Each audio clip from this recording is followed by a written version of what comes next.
Hello, you're listening to the Long Form, the podcast where my brother and I, my brother Hossan, explore the big cultural shifts happening in the world, and we talk to different experts on our show and try to make sense of everything. Yeah, because sometimes, right, everyday things that we interact with, the most mundane subjects that we talk about in our daily lives, we actually don't know anything about it or very little about it. So this is a show where we look for people who can explain things to us. And once again, like Stanley said, I'm Hossan. And I'm Stanley. We're brothers.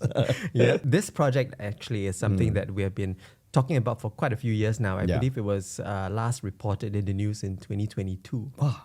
Okay. At the time I come to your show, you interview me. Yeah. Yeah. Because, you were the interviewer. But now we're having fun interviewing other people. And this very important topic we're going to talk about today is something that wakes us up every morning. And to me, it's coffee. What about you?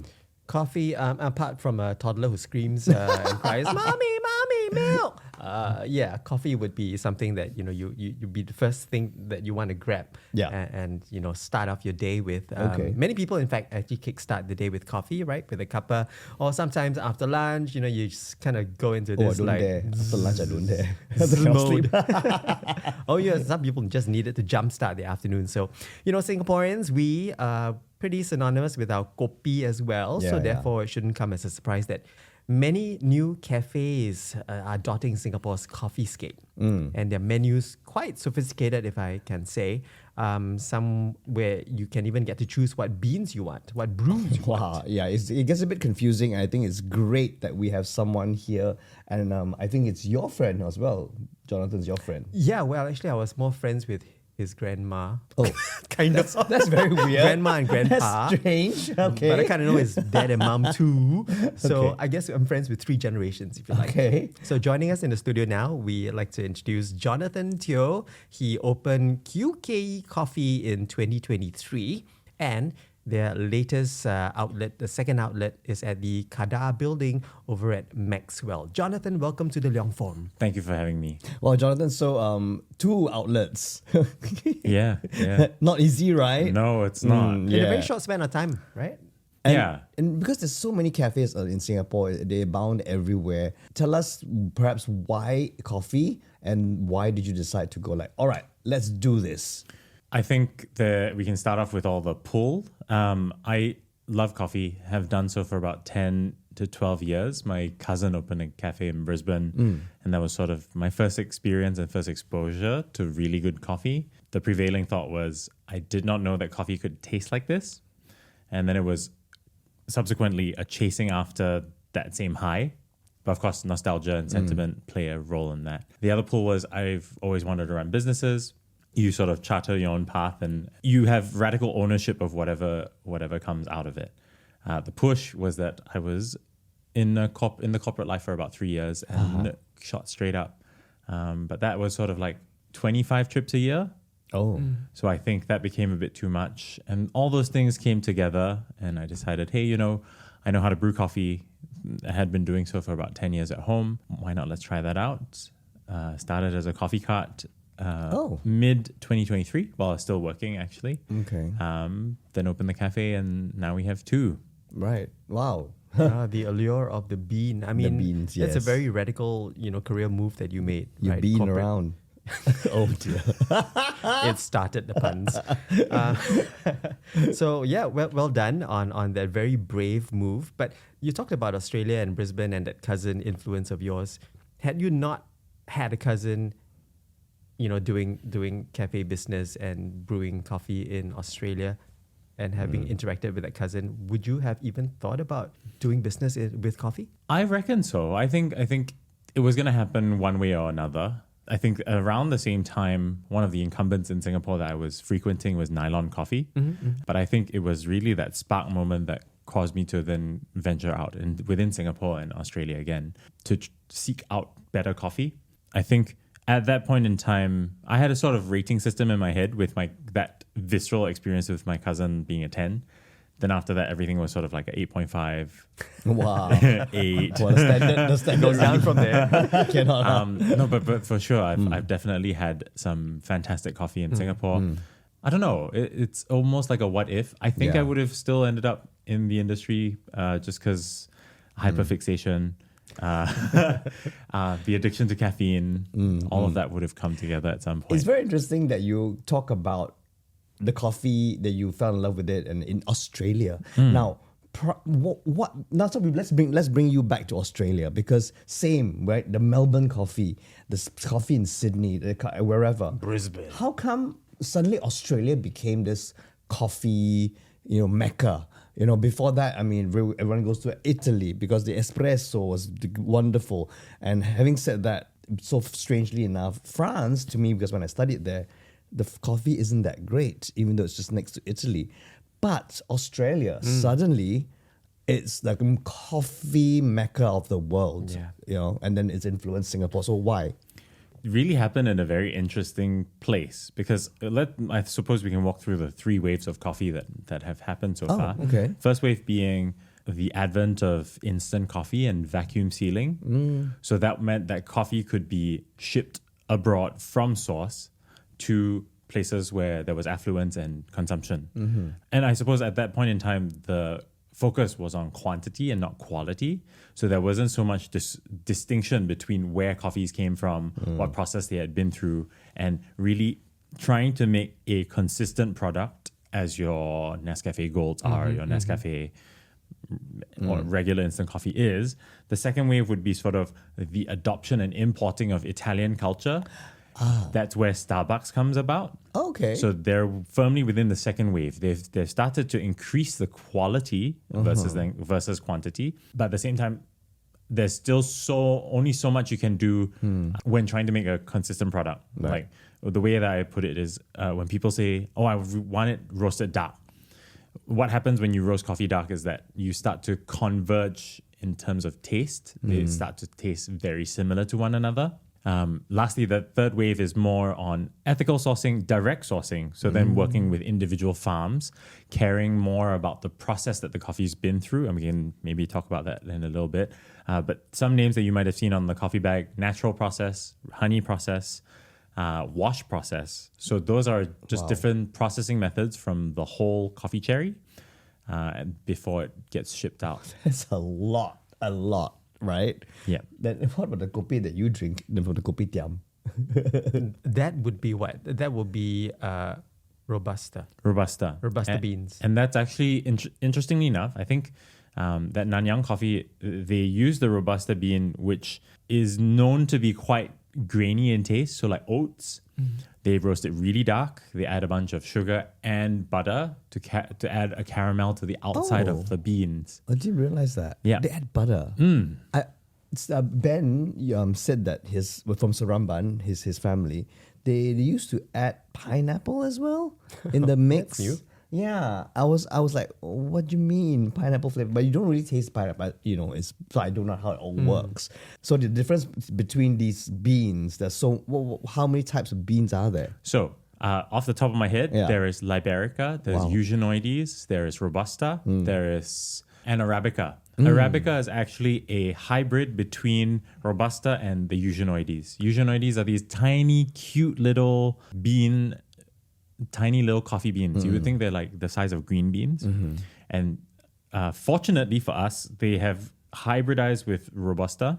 And the curious thing hybridized with Robusta to make Arabica. The interesting about Arabica is that it's got double the genetic material, 44 chromosomes versus the Eugenioides, which has 22. And Robusta, which is 22. See our eyes glazing over her like, What wow. So like With all Mutant the extra genetic space, Yeah. you can have all that variation of flavor. Okay. Oh, this is very interesting. Yeah. But going back, John, to you talking about it being roasted with butter and all that, do you, as a coffee aficionado, consider that adulterating the original taste of the bean? I feel that there is a space for a good Robusta. I think it's making the best with the product that you have. The good thing about Robusta is that it's very disease resistant and it can be grown at very low altitudes. The problem with the challenge that Arabica is going to face is that as the world starts heating up, coffee is going to need to be grown higher and higher in altitude. which means land becomes much scarcer. And then obviously it becomes more Coffee expensive. prices, I see. So climate change obviously is going to affect coffee. It has already. It has already, right? As it has affected a lot of commodities, like wine, for example, champagne, for example. Okay, let's go back to, I think I'm interested in the fact that there are so many types, and then you go into so many flavors of it. How does one really appreciate it? I mean, for a lot of us, it's quite utilitarian, right? You get up, you drink, you go. Maybe you want to let our listeners know, how does one breathe and smell the coffee? So I suppose that depends on, well, obviously our experience is going to be shaped by preference. And of course, if you've grown up drinking kopi, you might be used to very robust, strong kind of flavors. And I think typical Asian palate, we don't like swan, like a slightly sour or acidic taste. I mean, like obviously sweet and sour fish, sweet and sour pork is like on our minds, but but not in coffee, right? Yeah, I suppose so. There is an aversion to that, but I think if people are willing to give it a shot and not prejudge.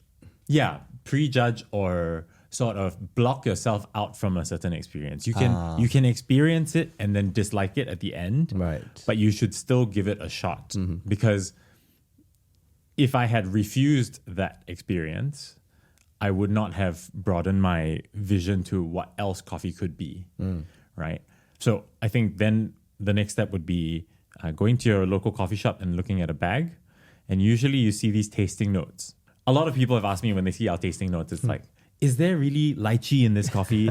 Is there really oolong tea? Is it mixed together? Then I'm like, no. It's the tasting notes that we taste. And we sort of want to give people yardsticks on what they can expect out of a coffee. I'm not saying that it tastes exactly like oolong or exactly like peach. It might be the tea-like qualities of oolong in a coffee. It might be the sweetness like peach or sweetness like plums. But does that then influence the taster? Because you tell them what it tastes like already. So I'm trying to find it. So you can definitely go and blind taste the coffee and then refer to the bag. Obviously, our taste, our sensory is going to be slightly different from each other, and this came up in conversation for coffee competitions. You need to know what tastes or products your judges have been exposed to. It doesn't matter. For example, I think the example that James Hoffman, who's the World Barista Champion 2007 from the UK, he was saying that he used black currants a lot in his routine as a tasting note for the judges. And a lot of the judges didn't know what black currants were. So it was interesting that... Ribena? Yeah, exactly. You know, but for someone who has not been exposed to that taste or that specific fruit, it means nothing to them. No, right? absolutely. So then I would encourage people to then, what does it taste like to you? And then look at it from individual components. Is the sweetness intense? How intense is it?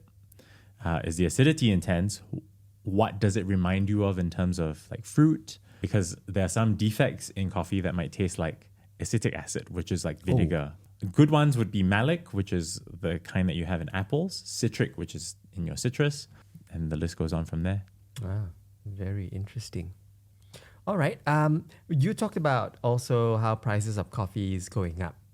So maybe we should start brewing our own coffee at home rather than go out too much. Of course, that's of course not to say that we shouldn't be patronizing cafes like yours on days that we really feel lazy or if it's really convenient down our office, tower and stuff like that. But let's talk about people brewing coffee at home. Do you see increasingly more people, your friends included, family, buying machines, buying equipment, and really, investing in that? Yeah, I mean, a lot of people have asked me sort of advice on buying an espresso machine. Although the next thing that I tell them is, do you really want a new hobby? Is it a hobby or is it necessity though? So the thing about espresso is that because you're grinding coffee quite fine and coffee is different from each other. In fact, day to day, we are still adjusting our grind sizes at the cafes. It may be a bit too finicky for you to get a good cup of coffee. I mean, for me, I enjoy the process of dialing a coffee in and then making adjustments day to day. But if somebody really just wants a coffee, you want something that's got a bit more wiggle room or margin margin of error essentially. So maybe an espresso machine doesn't need to be in every household. I would probably push them towards maybe like a filter coffee setup, which is also way more inexpensive. Yeah. Yeah. Because I used to have a filter coffee. That's not a percolator, right? That's a different one. A percolator would be sort of, I mean, like you can get one of those automatic drip machines. Yeah. Those do a decent job. Okay. But if you wanted to do both the sort of therapeutic brewing process, that's very available. Wake up at 5 a.m. just to do that, Yeah. Or all those automatic machines are fantastic as well. Yeah.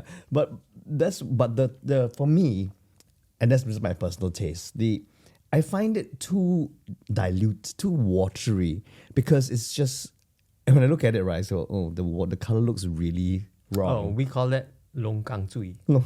Yeah, and I get that in America. Oh yeah, a lot of that. And I go like, how can people drink this? Is that why they sit in the diner and drink cups and cups of coffee because it doesn't work? Things like that. So, is it a preference thing? Is it a taste thing or cultural thing, as opposed to what you do, which is like amazing? The texture of it. So how does it all compare? That one prefers this kind of coffee to the other.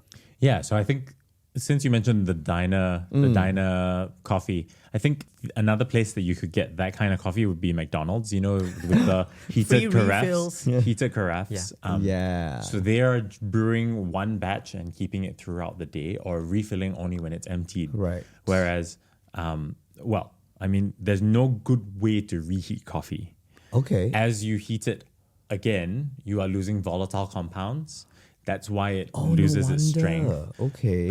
Second would be the quality of the beans that you use and the quality of water that you use. Quality of water. Because if filtered water and stuff like that. So if water is 97% of what you're drinking, the quality of water makes a huge difference in how you taste. Things like the level of certain minerals also impact how you taste. I've done this with my staff at our new shop because Maxwell is Kada is quite an old building, right? Yeah. It's a 100-year-old hospital. And I've got a tap where if I push forward, it gives us tap water, from the pipes. Yep. And then to the left towards us is filtered water. I've given it to my staff like, hey, which is which? And they can instantly tell which is better of the filtered water. Because the filter that we're using is a BWT. It adds magnesium or removes calcium. Removes calcium, adds magnesium. And what that does is it adds quite a bit of sweetness to the water. So even then you can tell a difference. Wow. Okay. Didn't think about that. Yeah, I'm going to get a new filter. It's so scientific now. Yeah, it becomes like this whole experiment, right? So that kind of leads on to the fourth wave of coffee. We've talked about third wave where it's coming, or rather people haven't defined it what it is yet. Jonathan defines it first. I don't know whether I'm qualified for that. But I think the fourth wave of coffee is going to look a lot more into experimental processes. It's already happening. I'll give you an example. For sake, you use koji and yeast. And a lot of boutique sake houses would use the yeast culture that they have in their koji houses, in their koji rooms. So it's not purchased yeast. So a lot of farms are then doing inoculations of yeast or microbes that are specific to that farm. So in a way you are... It's like doing sourdough from the mother load. Essentially, you are doing an extra step of fermentation. Yeah. Almost. Yeah. So those are coming on the market. Wow. Other ones are, like you mentioned, pineapple and the roasting. They're doing it in the processing. So adding fruit and macerating that together for co-ferment. It's sort of contentious within the coffee circles, but I think it's the same as what they're doing with Robusta, right? They're making the best they're making the best product that they can with the produce that they have. And then I think also, who knows what the fourth wave will bring. We just talked about that. Yeah, because a lot of it is also marketing, right? You want to get your coffee out there. When I fly Singapore Airlines, and then they always go, you look at the menu and they go, besides the normal coffee they serve, but they go, nah, can I have the Colombian, the Ethiopian, the Guatemalan, the whatever, right? Is this all just marketing, or is it true that these coffees are different? It's so true that they are very different. because each of the lands that they're grown in have a different soil, different soils, different minerals, different climates. Plants. So the coffee that I'm going to brew for you later is from Panama. Wow. It's a geisha. So the geisha varietal originated in Ethiopia, was taken across the Atlantic to Central America. So you've got geisha from Geisha Village in Ethiopia that tastes very much like an Ethiopian coffee. So citrus, a little bit of berries. Once it's gone over to places like Guatemala, Panama, you get a lot of different flavors. The Panama is probably the broadest in terms of what the taste profiles that have come out of it. You get a lot of orange blossom. Some of them are like lychee, some like peach. I've got a coffee on my bar right now that's like rose and lychee. Okay, we're going after this. Yeah. Great time for like Valentine's Day kind of. Yeah, why not, right? Yeah, darling, here's some rose and lychee coffee. Can't afford buy your rose. But that's really interesting because to think that Panama, you say, has the widest range of varietal tastes. And I never had Panamanian coffee. Whatever, how you say it. You should know. No, I know. I've been to Panama. All right. So before we go into the actual brewing, your listeners and those who are watching on YouTube, we're actually going to be demonstrating how real coffee. Can I say real coffee is made as opposed to pour hot water and stir. We're going to do that in just a while. But final question before we go into the actual demonstration. Okay. This is going to be also quite contentious. I have a Nespresso machine, okay? Now, what I do every morning, I just press my shot, right? The espresso. And then I do it twice because I don't want to waste my capsule. Does that work, or do I have to replace the capsule for a second shot? I would probably recommend that you add a second capsule. Because? So I've done this experiment with my staff as well. Yeah. We take an espresso puck and then we do an experiment twice with the same coffee, same dose. First shot, we pull to 90 mils of water. So my machine is able to dose exactly 90 milliliters of water, or to the gram of water that I want it to. Wow, okay. Then we do another experiment where I pull 120 mils of water. So an extra 30 mils go through that coffee. And what we find is you get a little bit more sweetness, but way more harsh, bitter compounds. So because you've already extracted all the good stuff out of that coffee, the first drive, any more water that goes, any more fresh water going through that coffee is going to start to extract the undesirables. So it is a balance point. Even within the cafe, we are sort of tweaking our ratios every day. Some coffees are better ground finer and done as espresso. Others are better ground coarser and pulled as a lungo. It's just a matter about where extraction is efficient and effective. So that's different from adding hot water into it and becomes an Americano. Right? It is very different from making an Americano. Okay. So instead, you could add a little less water to make it your Americano in the morning. Right. Because it's about relative strength, right? Yeah. Okay. If you don't want to go and pop another capsule in, maybe make your drink a little shorter. So do like a ristretto and Oh no, you can still do the espresso, but instead of pulling the water through the capsule, just add a bit of hot water. Okay. And a little less of it. So it's really the whole ratio of it. Exactly. So even in the cafe, like we go from as low as 1-to-1 coffee to milk up to 1-to-5. So then that gives you your different drinks. Cortados are 1-to-1. Flat white is about 1-to-3. At our cafe at least. And then a latte is like 1-to-5, 1-to-6. Okay, wow. So, okay, all this shall be made known to us in a little while. So we are going to have it right here. Jonathan's going to brew us coffee, and we're going to see how it's going to be made. So that's what we're going to do right now. And here on the Leong farm, we do magic. Voila! All right. Jonathan Teo with us, and he has brought quite a bit of items. Barang all over the table. Barang, yeah. They look, some of them look confusing to me. I have no idea what they do. Don't let but your son go and play with it. is that a black pepper? The grinder. No. All right, John, why don't you just tell us what's going on here? Yeah, so I have a simple setup consisting of a hand grinder, a dripper. So you can use a dripper of your choice. This one's called a clever dripper. It uses this slotted Melita filter. And what it does is it's like a tea strainer. So you pop it on the cup and water comes out. Oh. So that means it's like a Vietnamese coffee thing.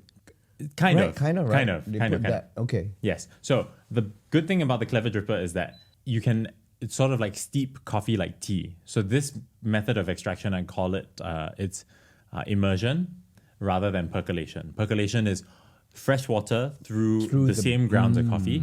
This one is steeping grounds in water. So it's very much just about diffusion from the beans to the water. And I'm going to brew some coffee. Okay. So we start off with a dose of coffee. Right, you brought your I brought some weighing machine. lovely, I've brought my scale. Scale, you call it a scale, not a weighing machine. Yeah, it's same. So you have to weigh the coffee beans, is it, or the whatever you ground? So weighing matters when you want to know like the ratio of coffee to water. Okay. So that you can sort of build relative strength like we were talking about just now. So I'm going to do a brew of, I think I've got enough for, what are we doing? We got about 400 mils of water. Okay. I could probably do a brew of, let's do 20 grams, 22. Okay. 22 grams of coffee. And you can I'll let you smell the coffee before I grind it. Wake up and smell the coffee. How about this? I won't Wow. tell you the tasting notes of this coffee. Okay, don't. Let's have fun with But this. what I can tell you is that this coffee is called Panama Lost Origin. So I smell first, We'll go through. It's from this place called Yaramilo Estates, and it's a wash coffee. So then it's gone through the process of knocking the seed out, completely removing all the fruit matter, and then drying it on raised beds. It was grown at 1,670 meters above sea level, and the producer is Nadea Guerrera.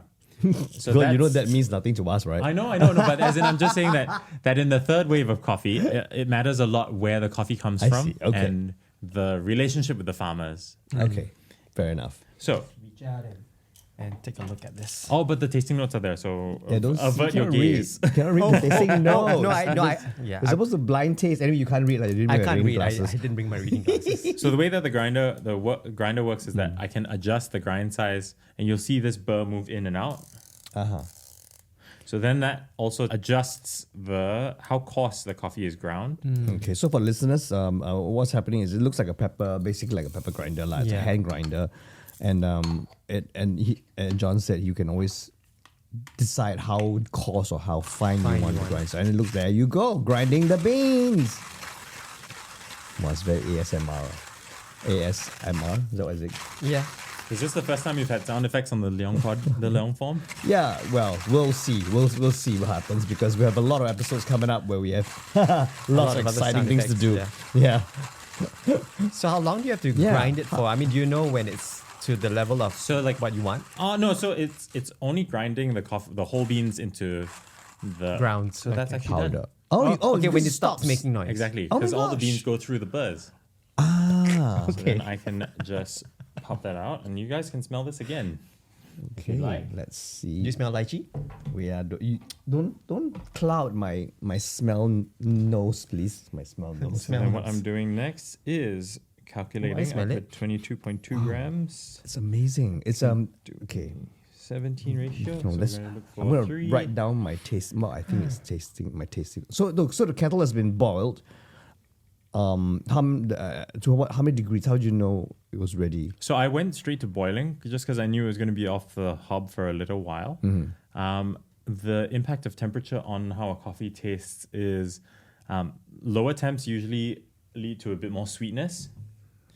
Hotter water gives you a bit more expression of the coffee. So you poured hot water into the filter, and now you just poured the grounds in as well. Ideally, I would have loved to have a spoon, but I'm going to try. Hossan can and- lend you his finger. No, it's It's going to be hot. hot. Oh, okay.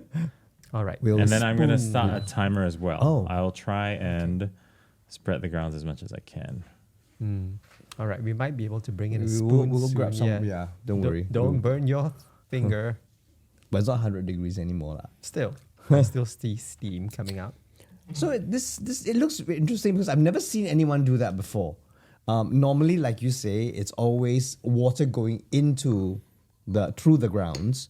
And this is what's happening is the water's there, you pour the grounds in and now And you said diffusion. it's didn't you? brewing. Yeah. Exactly. So it really is like steeping tea. Yeah. This method of brewing is also used in cupping, and cupping is sort of a format where you grind the same, like different coffees to the same sort of a similar protocol. Okay.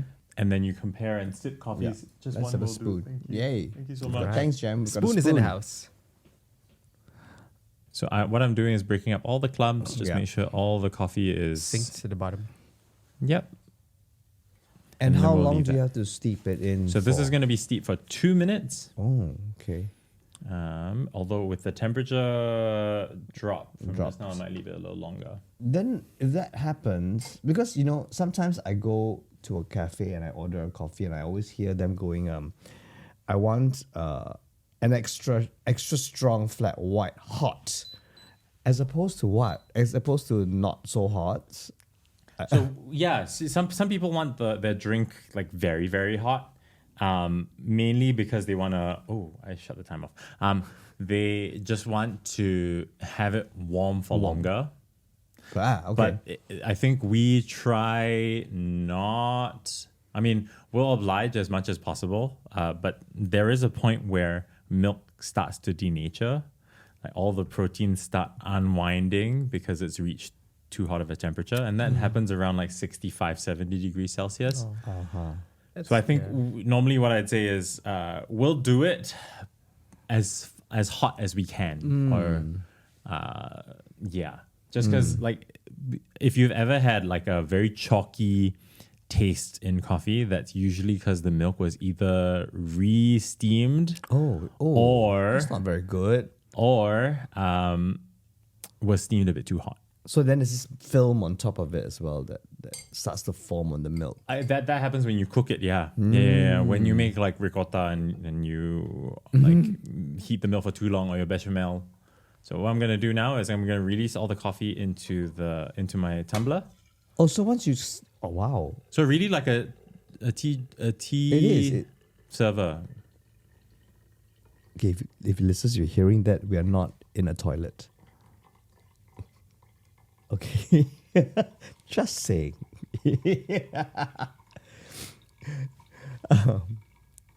That's interesting. That's an interesting device, my goodness. Can smell the aroma already. Yeah, it's... So my first top note that I would say would have been, it was quite honey-like. A bit malty when I smelt it twice, actually, from the unground into the when you ground it. So that hit me. Honey-like sweetness, definitely. I would agree with you on the aroma side. I thought hazelnut came through for me. I don't know. Maybe it'll be clearer when we taste drink it. and Okay. So I mean, once this- that yeah. is almost done.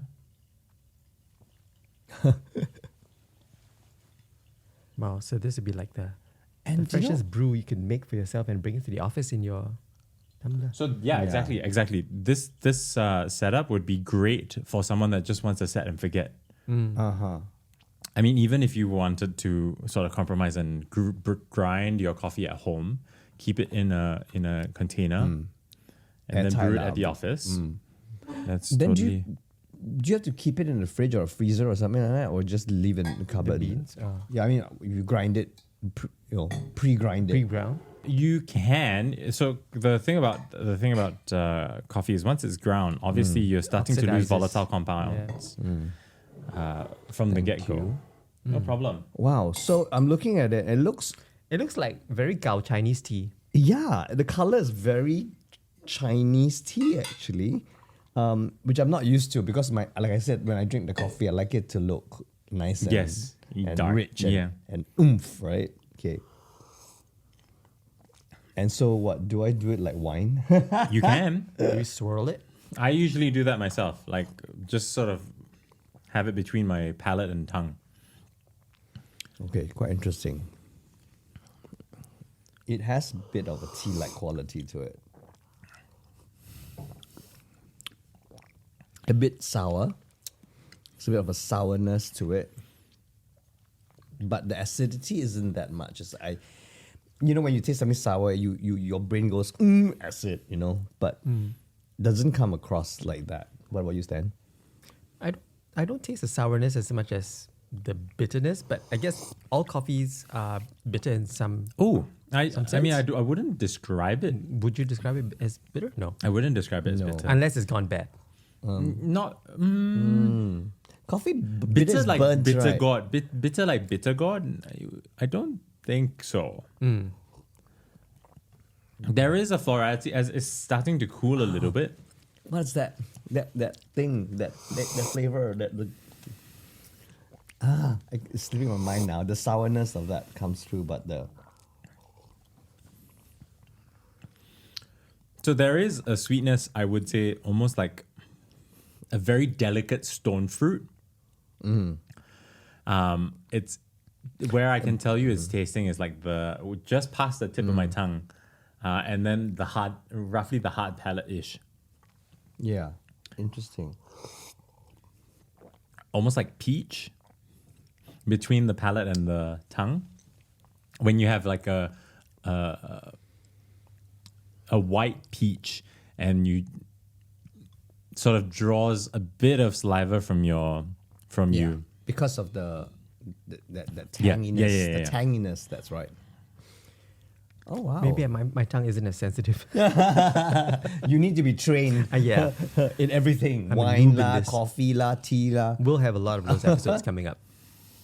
So what I smelt earlier before you brewed the coffee, kind of like, how would I put it? malt, you said. The I think malt, it was. yeah, the maltiness of it. Somehow now the malt doesn't come through when it's liquid. Yeah. Yeah. It might have been the chaff that you were smelling. So like coffee still has sort of like a layer of paperiness that's still in the. And it'd be interesting to then go and smell the. I know. Can we call it the cha or the pulp? I know what it is now. It's the ham choi ngap tong. What? Salted duck. Yes, Salted, preserved vegetable duck It's soup. the ham choy. It's the what would you call it? Preserved The vegetables. mustard, right? Mustard leaf. The salted mustard leaf. No. Sorry. Did I just compare your coffee to ham choy ngap tong? Which we like anyway. No, but that's it. Yeah, a little bit. Right? A little bit. No, God. Okay, sorry, but let me. But this is probably the strangest comparison you've ever had with taste. Hossan now says this coffee tastes like salted duck soup. Ham choi ap tong. Ham choy ngap tong. Itek tim for the Itek tim. Itek tim for the Peranakans. Yes. Okay, I now know what you're talking about. Now we could pair this very well with this. Right? No, so I've seen hotels start to pair coffees with dishes. Instead of a wine pairing, you can have a non-alcoholic coffee. Okay. It's a great idea. But you get it right. This is this. Yeah. Right at the end, there's very familiar, but I can't play. Now I can place it. Hey, but talking about pairings as well, isn't that something that you do at your cafe? Yeah, so coffee omakase is what we did. Wow. We have been doing to sort of try ground coffee in context with the dessert, and then compare coffees with one another. We sort of do a 2-course coffee omakase. Nice. Okay. Yeah, that's unique. Well, I think I just blow my mind now that I recognize the taste of it. So now that you've also tasted the coffee and sort of have like a bit of lingering aftertaste, I want you to close your mouth, breathe out through your nose, and all of those aftertastes will sort of roll around in your palate area. Mouth closed, but like mouth cavity wide. As you breathe out through your nose, all the sort of volatiles will still move around in your mouth, and then you'll sort of like re-smell. Maybe I shouldn't have had a mint before. This morning, I mean. No. I think for me, like I take a mint in the car, and then when I get to the cafe, So my it's sensory is alright. like shot. Yeah. But maybe about like 10 minutes later, it's good. It's okay. Yeah. So the tasting notes on this coffee are, Okay. Go. you mentioned tea. Tea like. So jasmine and Earl Grey are two of the tasting notes. Okay. Citrus like bergamot, and then that white peach that I was telling you Yes. about, like that sweetness like a stone fruit. So no hazelnut. Definitely no sour plum. Assam. I kind of get it though, like the hazelnut right at the start, like yeah. And then the aftertaste are all that floral tea-like qualities. Which is so that's just my thing, right?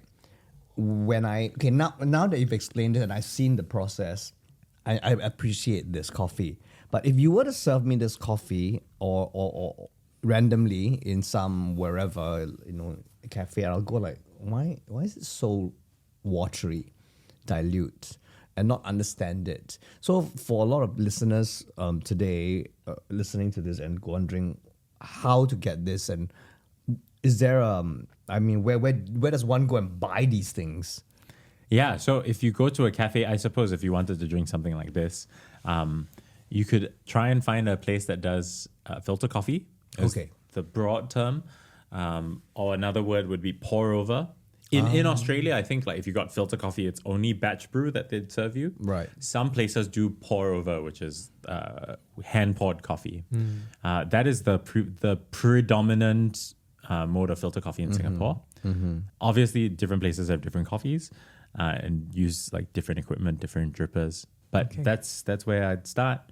I think the difference between espresso and a filter coffee is espresso is intense and meant to be very like an amplification of sorts, but the band is quite narrow for what you can taste. Filter coffee or immersion would be a lot more broad, kind of like listening to a concert.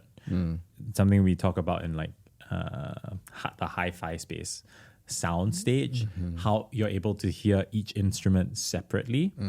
That's the way I describe the difference between filter coffee and espresso. Is there a set rule that people say, especially the Europeans, the Italians, go, in the morning you can only drink the espresso, and then after that when do you drink the cappuccino, and then etc. What are your thoughts on those rules In Singapore. in general? Personally, I don't really drink milk coffees that much. I drink it mostly for taste. People should just drink what they want. Really? Yeah. Because it is quite a thing, in Europe. Yeah. It is a thing. And they look at you like, oh, you heathen. You heathen, you pleb. How dare you order a cappuccino now? You know what time it is, blah, blah, blah.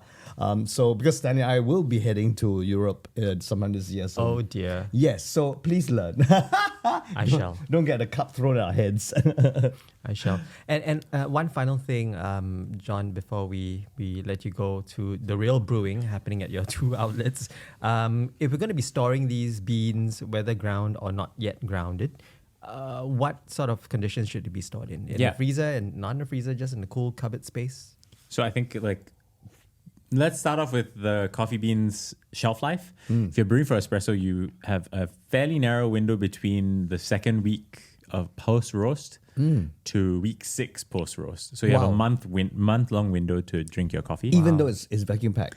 No. Yeah. Oh, wow. Vacuum pack sort of like extends it a little bit, but chemistry is still happening. Jeez. So the best thing that you can do for your coffee once you reach that 2-week period, if you're not going to drink it within the 6 weeks, throw it in the freezer. Because low temp slows chemistry down. Sure. Yeah, I think the word that we can use that's colloquial would be lao hong. Your coffee goes lao hong after 6 weeks. And you can taste it, right? I suppose. Yeah, so rather like your beans become so porous that water just runs through them, and you end up with under extracted drain coffee. sour coffee. 龍羹醉. Okay, because in Singapore we're also used to drinking all these Asian coffees, right? That's mixed with condensed milk Yummy. evaporated I love milk. those Really? coffees too. Yeah. But won't that completely just destroy the taste of coffee then? Have we become coffee snobs now? I think I have an appetite for both. I still go for my instant coffee. I just bought a packet yesterday from a home brand. And I still go out to instant? cafes, like like Jonathan's. And yeah, I think we have an appetite for coffee. I cannot, now I Every cannot drink instant coffee anymore. Guess who the snob is? No, really. It's just because we grew up on that wake up, make up. And then now I'm looking at it and sometimes in hotels, for example, you have no choice. You wake up, you need a coffee. Yeah. And you open that packet and you're like, I'm dying, kill me now. So I don't know what to say. I mean, everybody has your own taste, I guess, Yeah, right? to each his own. Yeah, so thank you, John. It's been a wonderful experience, and you've really opened my eyes up to this world of coffee, because I would never, ever, if I go into a cafe, order something like what you've just served us. Because I'm not used to it. And like I said, open our horizons, our eyes to coffee. Yep, that's right. And if you want to open your horizons even broader, you'll find a Kyuukei Coffee, cafe rather. They're at Alexandra, and their most recently opened outlet would be at the Kada building over at Maxwell. I think it's just the building behind Maxwell Food Center, if I'm not wrong. That's where it is. That's right. That's where it is, on the Kada, ground floor, and it's an old hospital that's been redone up. Okay. And you can also check them out on Instagram, but I better spell it out for you. So Kyuukei Coffee is spelled Kyuukei Coffee, right? So that's double U's there. Kyuukei Coffee. All right. Where'd you get the name from, by the way? Kyuukei means a break in Japanese. Kyuukei is a break. Yeah. Or to relax. Nice. Like lepa, but in Japanese. All right, so follow them on Instagram at Kyuukei Coffee, and also their website, kyuukeicoffee.com. You can also order beans from them, get them to help take care of your events as well. Jonathan did mention about their coffee carts as well that they bring out for events as well. Nice. All right, on that note, which is floral. Thank you once again, Jonathan, and we'll see you soon on the Leong Form with Stanley and Hossan. Thank you. Thank you very much. Bye. The Leong Form podcast is brought to you by Double Confirm Productions. That's right, and you can stream and subscribe as well as scream all about it of our show on all major podcast platforms. You're talking about Spotify and Apple. And we're also on YouTube, so don't forget to like the YouTube channel as well as subscribe to it. Make your comments there, leave everything, ask questions and all that. And we will also update you on the brand new episodes that will come along.